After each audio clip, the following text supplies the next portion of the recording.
Veamos en Romanos 1, del 1 al 7. Leamos. Pablo, siervo de Cristo Jesús, llamado a ser apóstol, apartado para anunciar el evangelio de Dios, que por medio de sus profetas ya había prometido en las Sagradas Escrituras. Este evangelio habla de su Hijo, que según la naturaleza humana era descendiente de David, pero que según el Espíritu de Santidad, refiriéndose al Espíritu Santo, fue designado con poder Hijo de Dios por la resurrección. Él es Jesucristo, nuestro Señor. Por medio de él y en honor a su nombre, recibimos el don apostólico para persuadir a todas las naciones que obedezcan a la fe. Entre ellas están incluidos también ustedes, a quienes Jesucristo ha llamado.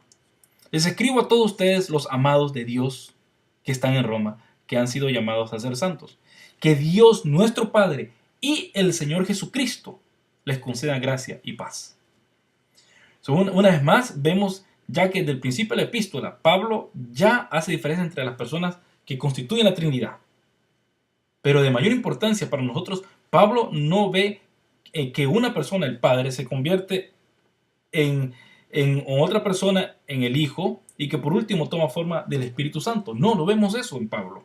Para Pablo, aún después de la resurrección de Jesús, el Espíritu Santo lo resucita.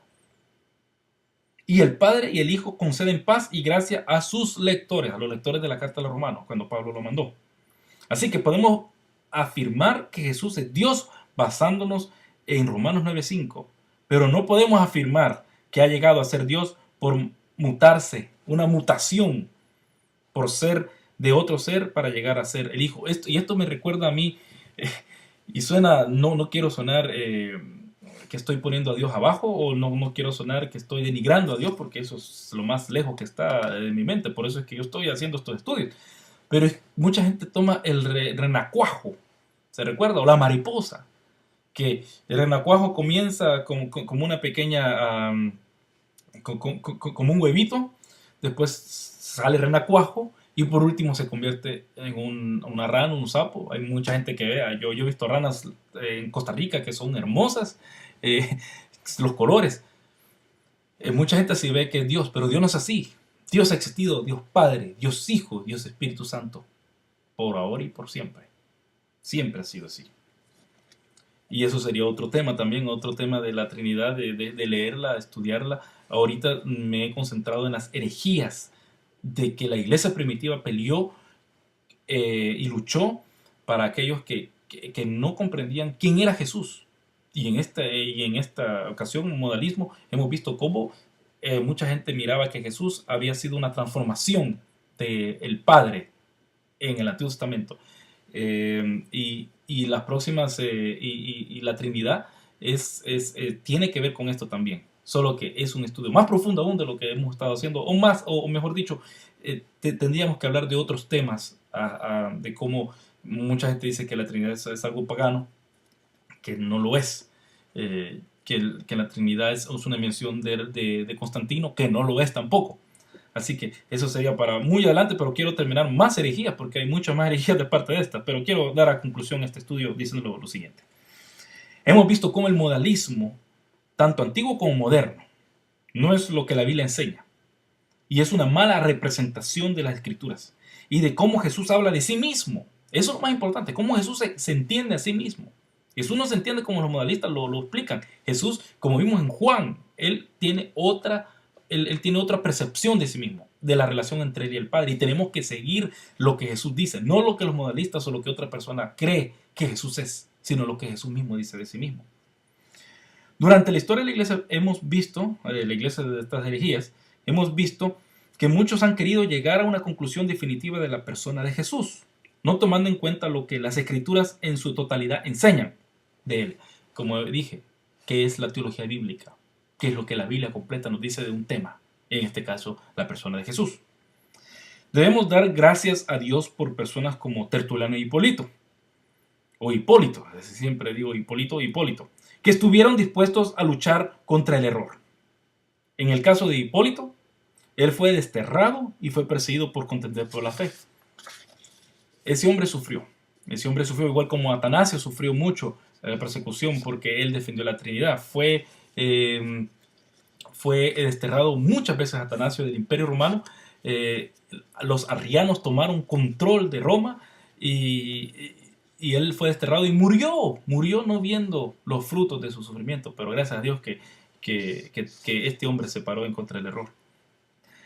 No olvidemos que algunos que propusieron el modalismo, como en el caso de Praxias, eran considerados como confesores de la iglesia por haber sufrido también persecución. Pero últimamente, como Praxias, se equivocaron en sus conclusiones sobre la persona de Cristo. Quiere decir que no, a veces tenemos que respetar a las personas que han sufrido por la fe, pero no tenemos que ser sentimentalistas totalmente como para decir, bueno, el hermano ha sufrido mucho por la fe, no importa que él esté un poco errado. No, sí importa, porque estamos hablando de nuestra salvación eterna. No estamos hablando de cualquier otra cosa. Como en el caso de las herejías antes mencionadas, como adopcionismo, nestorianismo, arrianismo, estas herejías no dejan de atacar a la iglesia, a pesar de que se han refutado totalmente.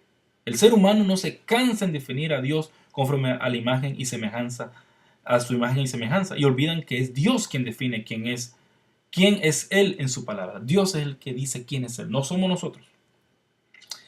El único antídoto ante este siempre presente peligro para la iglesia es la lectura y el constante escudriñar de las escrituras. No hay otro antídoto. Recuerdo cuando Karl Barth fue desterrado de... Karl Barth fue el teólogo más grande del siglo XX. Muchos lo comparan a... Han habido 3 teólogos grandísimos después de Pablo, después de los teólogos bíblicos. Fue San Agustín, después Santo Tomás de Aquinas, y después Karl Barth. Se considera en esa línea 3 teólogos que han vivido eras bien separadas. Y cuando a Karl Barth lo desterraron los nazis lo desterraron de Alemania por no querer firmar que él estaba de acuerdo con el plan nazi en Alemania, él lo último que le dijo es exégesis, exégesis, exégesis. Lo que tienen que hacer es exégesis. O sea, exégesis es entender la escritura, inmiscuirse, entender cómo es que los propios escritores entendían lo que estaban escribiendo, qué es lo que ellos están viviendo, por qué llegaron a esas conclusiones. Solamente así la iglesia confesante en Alemania podía mantenerse firme en contra del ataque nazi. Recordemos que los nazis, aparte de atacar de muchas formas a la iglesia, ellos querían reinventar el cristianismo a un cristianismo ario, que llegaron hasta decir de que Jesús fue un ario, no fue judío. Así que tenemos que escudriñar las escrituras. Pidámosle al Espíritu Santo que nos ayude a entender la palabra y que nos ponga en nuestro camino siervos fieles que nos enseñan las escrituras, para que así crezcamos en el conocimiento de Dios, Padre, Hijo y Espíritu Santo. Con esto concluyo las herejías que tienen que ver con la persona de Jesús.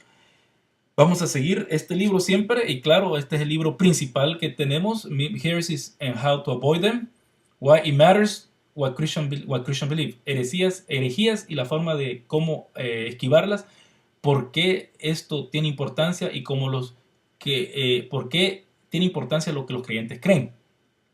Y este libro es el que me inspiró a hacer lo que he hecho, que llevan 2 años que estoy haciendo las herejías en la iglesia primitiva, pero ahora voy a seguir las herejías que atacaron a la vida cristiana. Por ejemplo, le voy a decir un poco el marcionismo, que decía de que los cristianos podían dispensar del Antiguo Testamento; el donatismo, que si los ministros cristianos tienen que ser perfectos, que gracias a Dios yo no soy, y por la gracia de Dios es que soy pastor; el pelagianismo, que si la gente se puede salvar por sus obras, y esto es algo que siempre está se está hablando en los círculos cristianos; el gnosticismo, que tanto que lo he mencionado, lo vamos a estudiar bien a fondo; y la herejía del espíritu libre, que hay 2 clases de cristianos, y los cristianos tenemos 2 voluntades, la divina y la de nosotros. Vamos a ver esas herejías que han tratado de llevar al cristiano lejos del Señor, lejos de la doctrina bíblica, y que afectan al creyente en su crecer cristiano. Así que yo le invito a seguirme en las herejías de la iglesia primitiva, y terminaremos, primero Dios, el año que viene, pero le invito a oírlas. Que le bendiga.